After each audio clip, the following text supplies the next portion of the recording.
네, 예배의 자리에 나오신 모든 성도님들을 진심으로 환영합니다. 저도 예배에 대한 특별한 좀 마음이 있었습니다. 그래서 예배 사역을 했었고 또 평생 하고 싶었었던 그런 마음들이 있었습니다. 그래서 예배 사역을 하다 보면 많은 해프닝이 있었는데요. 이 찬양을 인도하고 찬양을 부르다 보면 이 키를 잘못 잡아가지고 감당할 수 없는 높이로 노래를 불렀던, 돌고래 소리를 내면서 이렇게 불렀던 경험들도 있었고요. 최근에 이제 한 인도자는 그런 잘못을 했었습니다. 그 어두운 날 다 지나고라는 찬양이 있어요. 어두운 날 다 지나고 이런 찬양이 있는데 인도자가 말을 실수를 했습니다. 좋은 날 다 지나가고로 불렀습니다. 좋은 날 다 지나고, 주님 만나고 좋은 날 다 지나갔다는 거죠. 우리 예배 사역을 이렇게 많이 했었는데 예배란 과연 무엇인가, 그러한 고민들이 참 많았습니다. 예배란 우리가 신학적으로 정리할 때 우리의 창조 목적이다. 내가 존재하는 목적이다.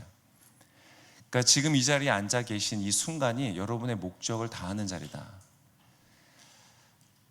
그리고 이것은 영원히 계속되는 것이다, 이렇게 말합니다. 그래서 오늘 본문에서는 하늘에서 이루어지는 영원한 예배의 모습을 우리 보여주고 있습니다. 우리 1절의 말씀을 다시 한번 같이 읽겠습니다. 이 일 후에 내가 보았습니다. 보십시오, 하늘에 열린 문이 있고 전에 내가 들은 그 음성, 곧 나팔 소리같이 나에게 들린 음성이 말했습니다.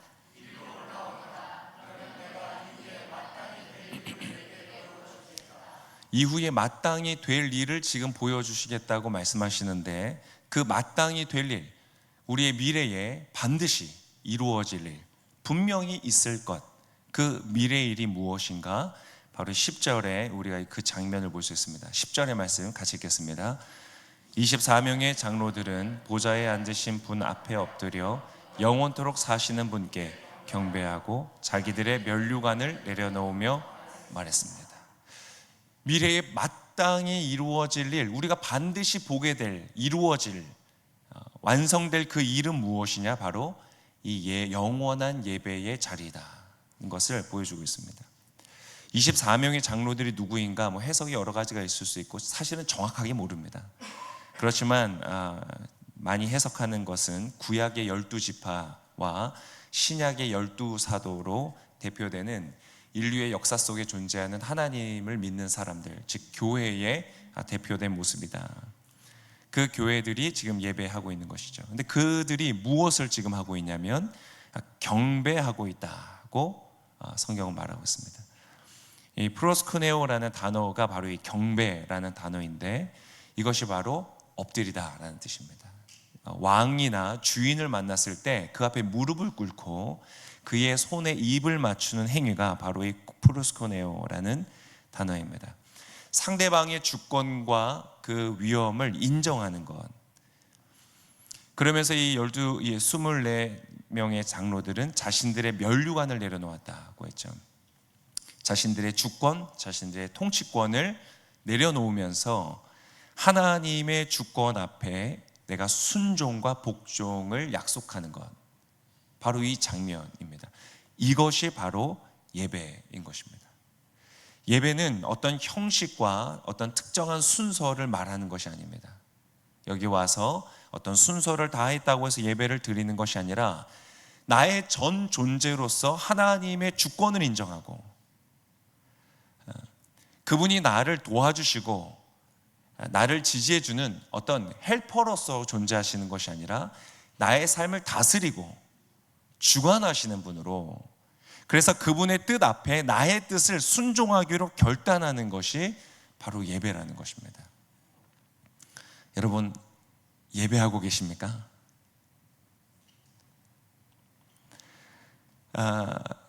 쉽게 대답하기가 참 쉽지 않습니다. 우리는 하나님 앞에서 나의 주권을 포기하고 그분의 뜻 앞에 순종한다는 것은 결코 만만하게 느껴지지 않기 때문에 그렇습니다. 자, 그런데 이 예배는 어떻게 시작되는가?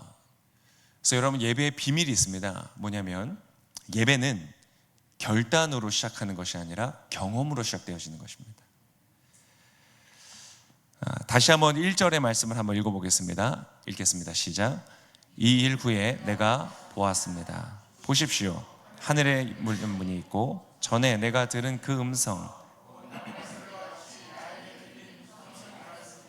이리로 올라오너라. 그러면 내가 이후에 마땅히 될 일들을. 예배의 시작은 무엇이냐면 보는 것에서 시작합니다. 보아야 됩니다. 왕의 영광을 내가 경험할 때 그 앞에 엎드릴 수가 있습니다. 그 하나님의 통치와 그 하나님의 능력을 내가 경험하고 체험할 때에 나는 그 앞에서 엎드려질 수 있는 것입니다. 그래서 성경은 많은 곳에서 우리로 하여금 하나님을 경험할 것에 대해서 말씀하고 계십니다. 시편 34편 8절에 보면 이렇게 권하고 있습니다. 한번 읽어보겠습니다. 오 성도들이여, 여호와의 선하심을 맛보고 주를 믿는 사람은 주님을 어떻게 하라고요? 맛을 보라, 경험하라. 그분의 선하심과 그분의 인자하심과 그분의 완전하심을 경험하라. 그때에 예배가 드려질 수 있습니다. 그것이 없으면 우리의 예배와 기도는 때때로 다른 종교에서 행하여지는 그것들, 나의 뜻을 위하여 신의 도움을 구하는 수준을 벗어나기가 어렵습니다. 즉 참된 예배의 자리 가운데 경험하기가 어렵다는 것입니다. 자, 그렇다면 중요한 다음 질문은 이것입니다. 자, 예배는 하나님을 경험할 때 시작할 수 있는 것인데, 그렇다면 도대체 무엇을 경험하는 것인가? 무엇을 내가 기대해야 되는가를 질문해야 됩니다. 자, 2절의 말씀에 이렇게 기록되어 있습니다. 함께 읽겠습니다. 나는 순식간에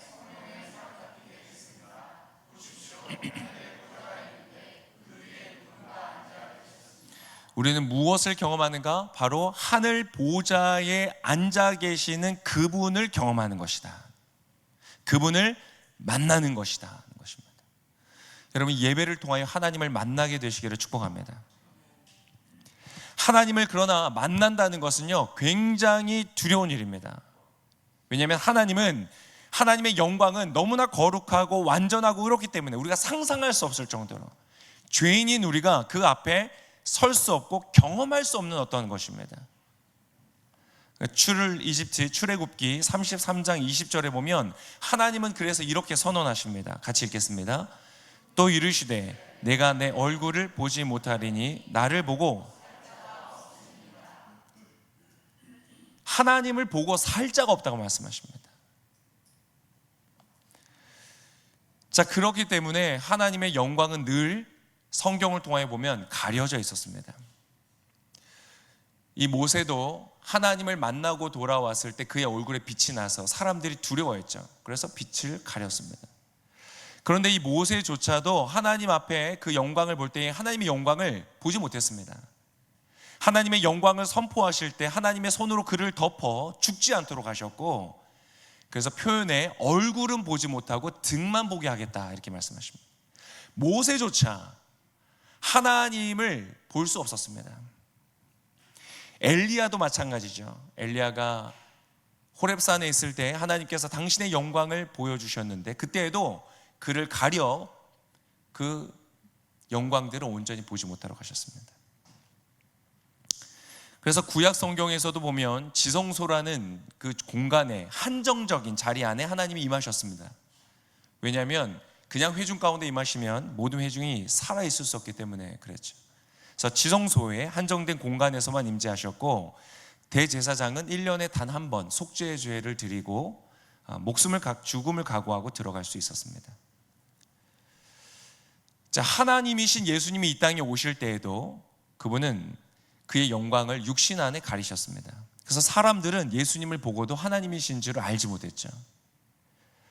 그나마 그분이 잠시 그분의 영광을 보이셨던 것이 변화산의 사건이었는데, 그때 함께 있었던 제자들은 그 변화하신 예수님의 그 영광을 잠시 조금 엿보고는 너무나 감격스럽고 만족해서 그곳에 영원히 살고 싶다. 하나님의 영광은 너무나 아름답고 너무나 거룩한 것이기 때문에 그러한 경험을 했었습니다. 그렇지만 그곳에서도 하나님의 영광을 완전히 나타내지 못했습니다. 바로 그 영광, 그 하나님의 영광이 오늘 지금 우리가 읽었던 그 요한계시록 안에 온전하게 지금 보여지고 있는 것입니다. 비록 이것이 상징적인 의미들로 가득 차 있기 때문에 그렇지 않겠습니까? 사도 요한이 아무리 그 영광을 정면으로 다 이해할 수 있도록 보았다고 할지라도 그것을 어떠한 언어로 담아낼 수 있었겠습니까? 어떠한 묘사로 담아낼 수 있겠습니까? 사람들은 흔히 얘기하죠. 모나리자의 그 그림에 담겨있는 미소는 사람의 언어로 담아낼 수 없다, 그 얘기를 합니다. 하나님의 영광은 어떻게 그 언어로 담아내겠습니까? 그래서 사실 오늘 우리가 읽었던 계시록은 상징적 언어로 가득 차 있기 때문에 다 알 수는 없지만, 그럼에도 불구하고 하나님의 영광의 장엄함과 그 위엄찬 영광에 대해서 우리가 조금이나마 엿볼 수 있도록 해주고 있습니다.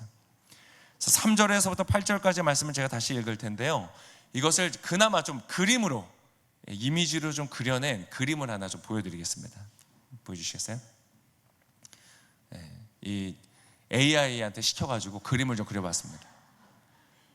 내 AI가 말귀를 잘 아직 못 알아들어요. 그래서 완전하진 않지만 사도 요한이 대략 약간 이런 느낌의 어떤 그림을 지금 장면들을 보고 있는 겁니다. 제가 이걸 말씀을 읽는 동안 한번 상상을 해보십시오. 이 그림을 보시면서 그 앉으신 이는 벽옥과 홍옥 같고 무지개가 보좌를 둘러싸고 있는데 그 모습이 에메랄드 같았습니다. 또 보좌 둘레에는 24개의 보좌가 있고 그 보좌에는 24명의 장로가 흰옷을 입고 머리에 금면류관을 쓰고 앉아 있었습니다. 보좌로부터 번개들과 우르렁거리는 소리들과 천둥치는 소리가 나고 보좌 앞에 7 등불이 타오르고 있는데 이것은 하나님의 7 영이었습니다. 또 보좌 앞에는 수정처럼 맑은 유리 바다와 같은 것이 있고 보좌 가운데 보좌 둘레에는 앞뒤로 눈이 가득한 4 생물이 있었습니다. 첫째 생물은 사자처럼 생겼고, 둘째 생물은 송아지처럼 생겼고, 셋째 생물은 사람의 얼굴처럼 생겼고, 넷째 생물은 날아가는 독수리처럼 생겼습니다. 이 4가지 동물을 다 잘 그려내는 그림이 없어가지고 어쩔 수 없이 이거 가져왔습니다. 4 생물은 각각 6 날개를 가지고 있고 날개 둘레와 날개 안쪽에는 눈들이 가득합니다. 그들은 밤낮 쉬지 않고 말했습니다. 거룩 거룩 거룩 전능하신 주 하나님, 전에도 계셨고 지금도 계시고 이제 오시는 분이십니다. 여러분, 바로 이러한 분이 하나님이시며 예수님이시라는 것입니다. 여러분, 그렇다면 이러한 이 하나님, 이 예수님을 경험한다는 것, 그분을 만난다는 것은 어떠한 것인가? 어떤 목사님이 쓰셨던 책의 기록에는 그러한 기록이 있습니다. 여러분이 만약에 차를 몰고 가다가 덤프트럭과 부딪혔다고 생각해 보자. 그렇다면 당신은 온전히 그 자리에 있을 수 있겠는가? 그럴 수 없다. 하나님과 우리가 맞닥뜨린다면 우리는 지금 나의 모습 이대로 존재할 수 있는가? 그럴 수 없을 것이다. 그러한 글을 냈던 기억이 납니다. 제가 학생 때 예배 사역 중에 강물 예배라는 예배를 섬겼었는데요, 찬양을 하다가 갑자기 드럼 소리가 사라졌어요. 왜 드럼 소리가 사라지고 보니까 드러머가 바닥에 들어 누워 있는 거예요. 나중에 깨워서 물어보니까 하나님의 임재가 너무 강력해서 서 있을 수가 없었다. 들어 누웠다는 거예요. 하나님의 임재를 경험한다는 것은 때때로 그러한 장면들을 생각하게 합니다. 그리고 어떤 분들은 그러한 경험들을 사모합니다. 특별하고 흔하지 않는 뭔가 초월적인 그러한 경험을 추구하기를 원합니다.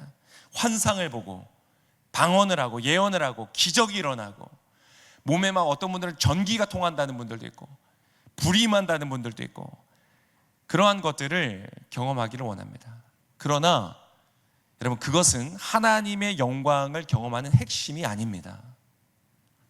하나님을 경험한다는 것은 현상적인 것이 아니라 인격적인 것입니다.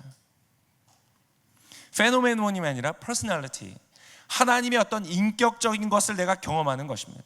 물론 그러한 어떤 특별한 현상들이 하나님의 임재를 경험할 때 나타납니다. 들어누운 어떤 드러머처럼 우리가 쓰러지기도 하고요, 무아지경 사실 성경적인 단어는 아닌데 그런 곳으로 빠지기도 하고요. 그렇지만 우리는 그러한 것을 추구하는 것이 아니라 살아계신 하나님을 추구하는 것입니다. 바로 예수 그리스도 그분을 경험하는 것, 그것이 바로 예배 안에 이루어지는 일이라는 것입니다. 이사야서에 보면은 하나님께서 이런 말씀을 하십니다. 하나님께 예배하러 나오는데 완전히 잘못된 것을 추구하는 사람들인 거예요. 우리처럼 지금 이 자리에 앉아 있습니다. 예배 자리에 앉아 있어요. 그러나 예배가 아닙니다. 하나님을 만나지 못하고 돌아가는 거예요. 이렇게 말씀하십니다. 같이 읽겠습니다. 너희가 내 얼굴을 보려고 나올 때 누가 너희에게 이것을 달라고 요구하더냐? 내 뜰만 밟을 뿐이다. 와서 찬양합니다. 헌금도 합니다. 기도도 합니다. 많은 것을 합니다. 옛날에는 더 복잡했습니다. 구약시대에는 제사니까 양 가지고 소 가져와서 그것을 바치면서 하는 아주 오랜 시간 동안 헌신해서 하는 그 예배였습니다. 그러나 하나님 말씀하세요. 누가 이걸 너희에게 요구했느냐?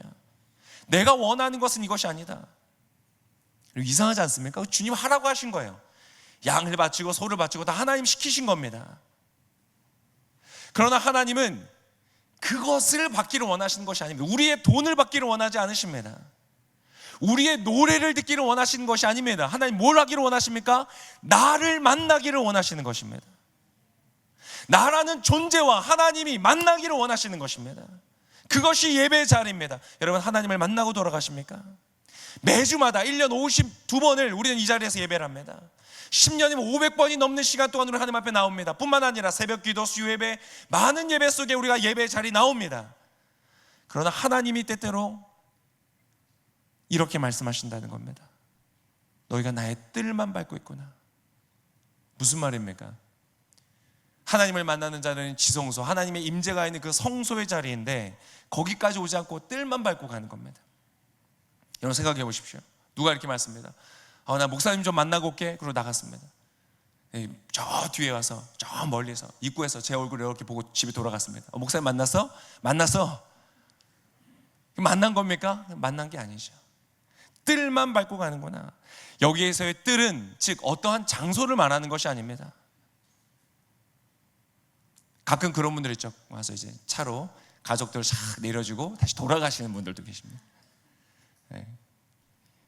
그런 분들 아직 제가 알고 있는 한 분 계신데 기도 중에 있습니다. 네. 여기 들어오게 되시기를 기도하고 있습니다. 그러나 그런 장소를 말하는 것이 아닙니다. 이 자리 안에 들어와 있을지라도 하나님과의 인격적인 단절 가운데 있는 사람을 주님 말씀하십니다. 혹시 그 가운데 계신 분이 있습니까? 오늘 주님을 만나게 되시기를 축복합니다. 어떻게 예수님을 만날 수 있을까요? 어떻게 하면 예수님을 만날 수 있을까요? 뭘 해야 만날 수 있을까요? 제가 정확하게 표현을 하면 이렇습니다. 우리가 어떻게 하면 하나님을 만날 수 있는가? 우리가 그분을 만나야 하는 것이 아니라 그분께서 우리를 만나 주셔야 하는 것입니다. 그 영광의 주님께서 나를 만나 주셔야 되는 겁니다. 현대 기독교가 가장 쉽게 빠져 있는 거짓과 오해 중에 하나가 이것입니다. 내가 하나님을 만나러 예배하러 간다는 것입니다. 여러분, 나보다 높은 사람을 만날 때 그 만남은 누가 결정합니까? 나보다 높은 사람이 결정하는 겁니다. 나에게는 결정권이 없습니다. 그분이 만나주기로 결정하셔야 되는 것입니다. 그래서 어떤 의미에서는요, 예배는요 되어지는 것입니다. 내가 예배를 드려야지, 무릎을 꿇어야지, 내가 주님 만나봐야지 라고 해서 만나지는 것이 아니라, 그래서 예배가 되어지는 것이 아니라 그분이 나를 만나 주셔야 무릎이 꿇어지고 그분 앞에 예배가 되어지는 것이다. 이것은 예수님의 증인이 되는 것과도 유사합니다.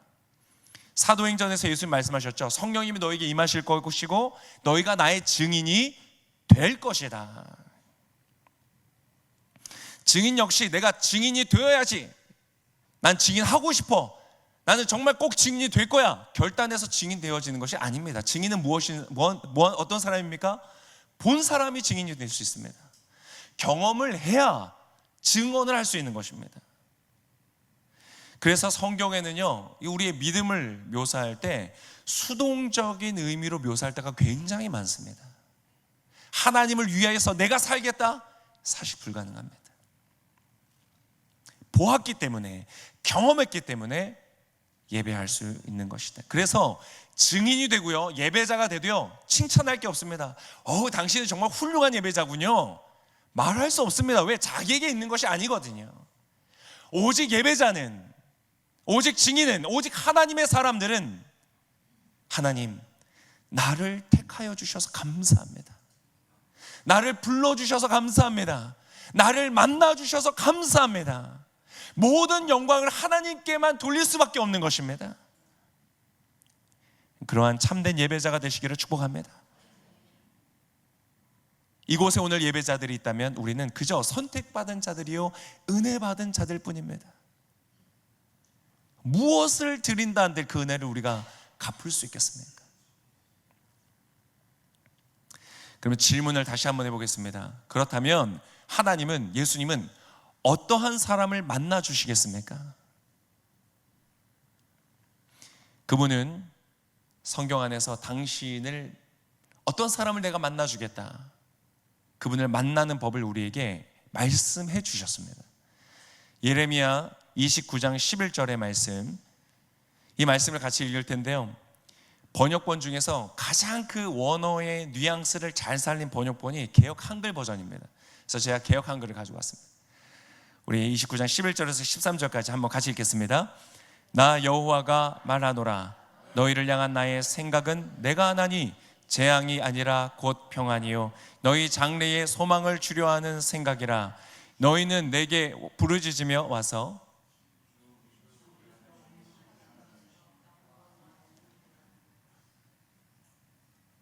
자, 뭔가 조금 섞여 있는 것 같습니다. 제가 다시 읽어드릴게요. 귀로 들으십시오.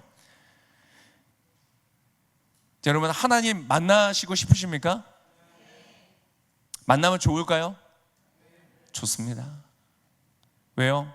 지금 말씀하시잖아요. 나 여호와가 말하노라. 너희를 향한 나의 생각은 내가 하나니 재앙이 아니라 곧 평안이요 너희 장래에 소망을 주려 하는 것이라. 여러분, 소망을 품게 되시기를 축복합니다. 어떤 분이요? 그 영광의 하나님이, 그 위엄찬 하나님이, 감히 내가 눈뜨고 볼 수 없는 그 우주의 영광스러운 하나님께서 나를 향하여 장래에 소망을 주기로 하신다면 얼마나 좋은 것이겠습니까? 그것을 받아 누리게 되시기를 축복합니다. 그래서 우리는 그분을 만나기를 원하는 것입니다. 그런데 하나님 뭐라고 말씀하십니까? 너희는 내게 부르짖으며 와서 내게 기도하면 내가 너희를 들을 것이요 너희가 전심으로 나를 찾고 찾으면 나를 만날 것이라. 하나님은 어떠한 사람을 만나주신가? 그분에게 전심으로 나의 온 마음을 다하여서 찾고 또 찾고 또 찾는 이들을 만나주시겠다고 약속하셨다는 것입니다.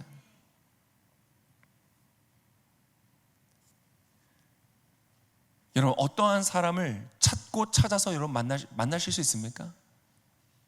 아무리 찾고 찾아도요, 만날 수 없는 사람들은 만날 수 없습니다. 그러나 하나님이 우리에게 너가 찾고 찾기만 한다면 아무런 대가 없이, 아무런 조건 없이 그냥 만나주겠다. 얼마나 엄청난 축복입니까? 그래서 우리가 그분을 찾는 것이고 구하는 것입니다. 여러분, 그분을 찾게 되시기를 축복합니다. 하나님, 나를 만나 주십시오. 하나님, 나를 만나 주십시오. 그러면 여러분, 무슨 일이 일어난다고요? 그분께서 만나 주신다는 겁니다.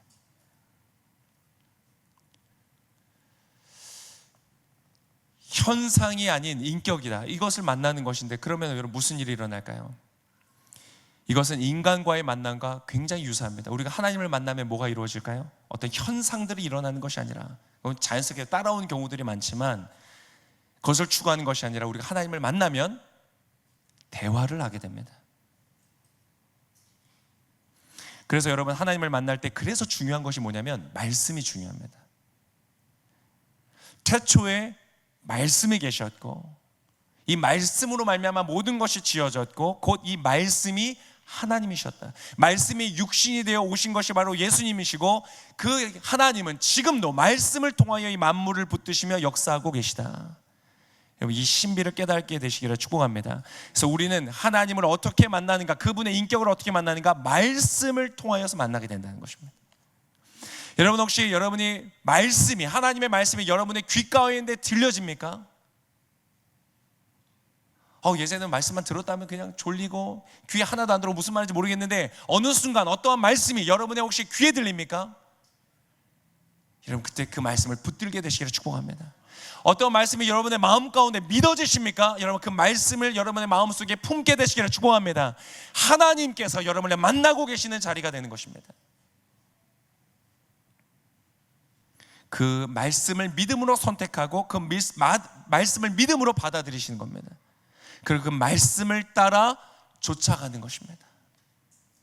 그때 무슨 일이 일어나는가? 나의 삶에 하나님의 역사들이 일어나기 시작합니다. 하나님이 지금 나와 함께 하신다는 것을 깨닫게 됩니다. 장래에 주시는 소망이 이러한 것이구나 라는 것을 품게 되어집니다. 그리고는 고백하게 됩니다. 나는 하나님을 아는 자이구나. 하나님이 나와 함께 하시는구나. 어떤 특별한 현상을 체험하고 경험해서가 아닙니다. 나의 삶에 말씀에 오신 하나님, 나를 향하여 말씀하시고 나를 읽어내시고 내 삶을 말씀을 통하여 인도하시고 역사하시는 그 하나님을 경험하게 되기 때문에 우리는 고백하게 되어지는 것입니다. 나는 하나님을 만났구나. 하나님을 아는구나. 하나님이 내 삶에 동행하고 역사하고 계시는구나. 여러분 이러한 고백과 이러한 믿음의 경험들이 충만하게 되시기를 축복합니다. 이제 내일부터 40일 새벽기도가 시작됩니다. 새벽기도 나오십시오.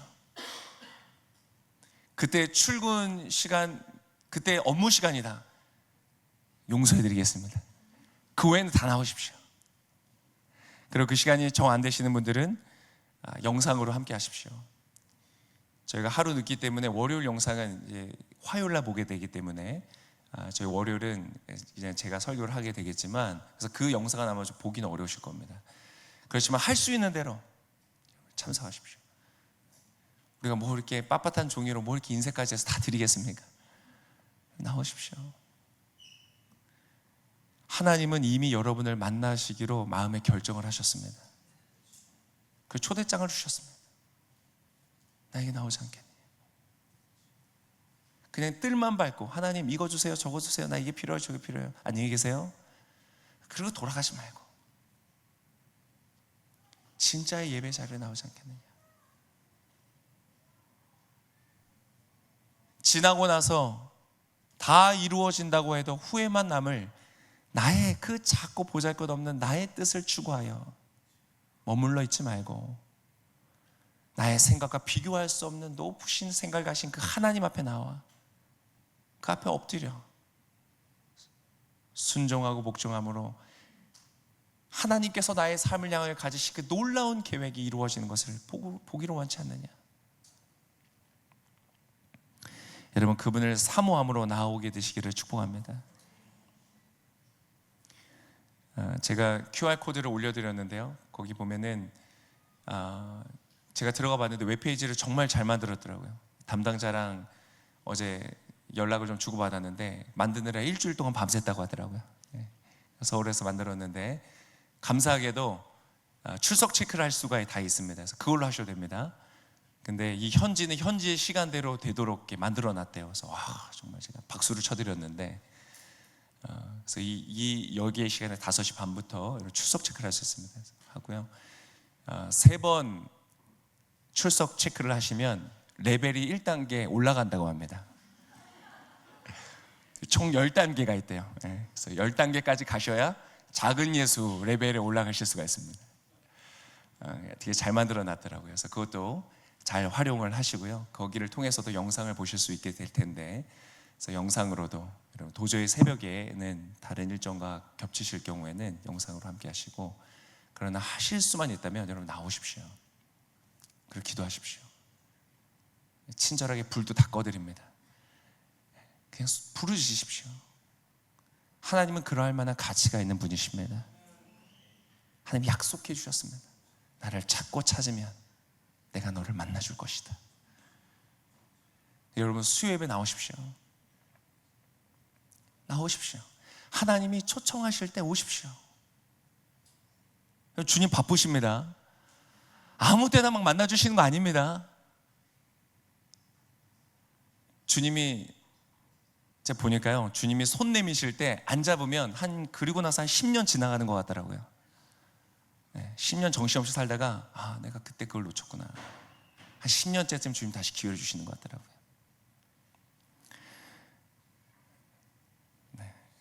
나오십시오. 새벽 예배 개근하시면 상품도 드립니다. 머그컵 지금 인쇄해서 드리려고 준비하고 있습니다. 40일 달. 여러분, 하나님께서 지금 이 시간 여러분의 마음을 두드리고 계시고 여러분을 만나기를 원하십니다. 그분을 만나면 놀라운 일들이 일어납니다. 놀라운 일들이 일어납니다. 하나님의 그 놀라우신 그 생명의 역사가 내 안에서 이루어지는 것입니다. 그 은혜를 경험하시게 되는 저 여러분 되시기를 축복합니다.